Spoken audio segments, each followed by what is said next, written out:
Whatever rocks your socks, whatever spins your top, whatever winds your watch, whatever flips your flop, whatever turns you on, whatever flies your flag, whatever bangs your gong, or whatever swings your bag. Do it often, but do it well, 'cause nobody knows and there's no way to tell when the ride ends.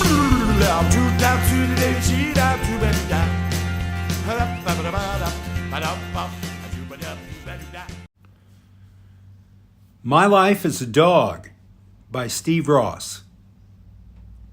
The most popular man in Chiang Mai is the new boy.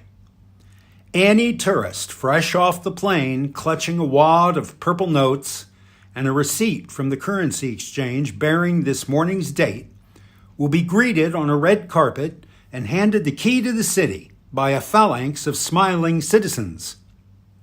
He is the beloved of the bar girl, the delight of the desk clerk, and the patron of the policeman. Taxi drivers will call him brother. Renters of jeeps and motorcycles will sing his praises, and immigration will extend his visa with a nudge and a wink. Massage girls will actually give him a massage first. Farang who speak Thai, on the other hand, are received by the Lanatai in one of two ways.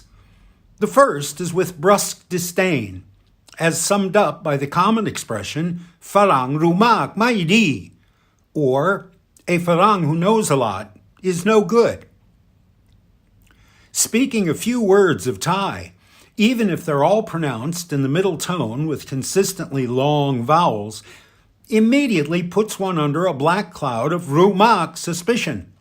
And that makes you about as popular as the positive results of a blood test broadcast over local radio. Still, as much as we all like to be liked, the pariah status earned by asking the price of something in Thai is preferable to the second kind of response, which is known as the talking dog syndrome.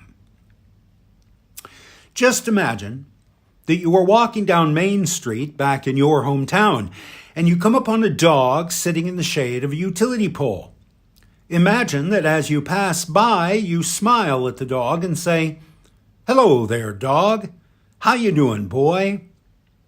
Imagine further that the dog looks up at you with his big brown eyes and lolling tongue and replies, "Good afternoon to you, sir or madame. I am doing quite well. Thank you for asking."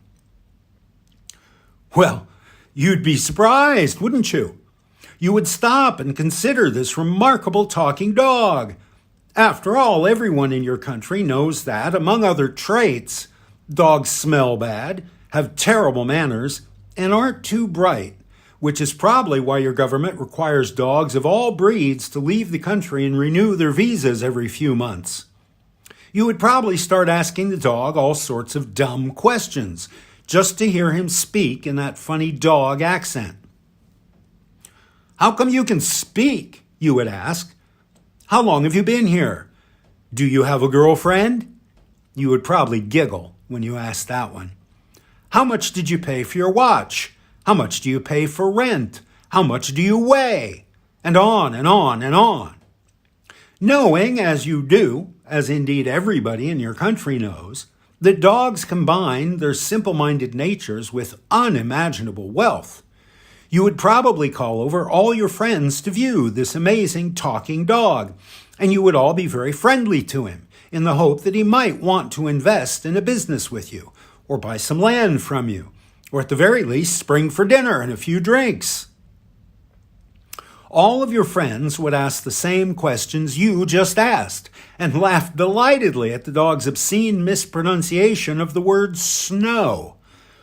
One of your friends would rattle off a few insults to establish that if you stick to local dialect and speak quickly, you can still talk freely in front of the dog, at which point you would all begin to discuss how big his nose is and how fat he is. Finally, you would all try to get the dog to sing a song, and maybe one of the group would shyly ask the dog if he could learn some dog language, because he really wants to get a good job in one of the big hotels.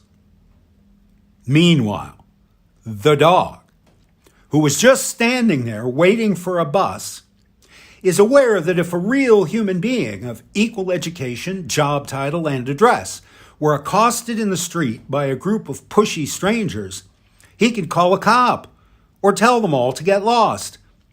But since dogs are outside the normal system of rank and privilege, they are required to observe its rules without enjoying its benefits. And so the poor mutt continues to make polite, stiff conversation, praying for his bus to come soon. A few episodes like this, and the most assimilated expat throws away his AUA Thai grammar book and resorts to phrases like, "I want go post office. You take me 20 baht, okay?" But occasionally we slip. And we should not be surprised to one day pick up a newspaper and read the headline, "Local expat bites taxi driver on the ankle."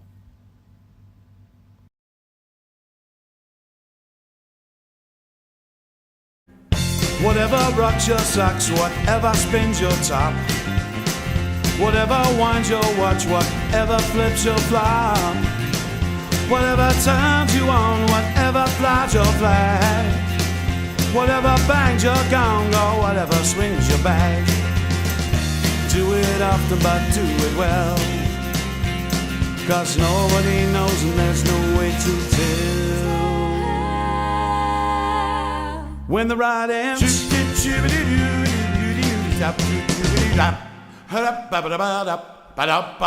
enough of this nonsense.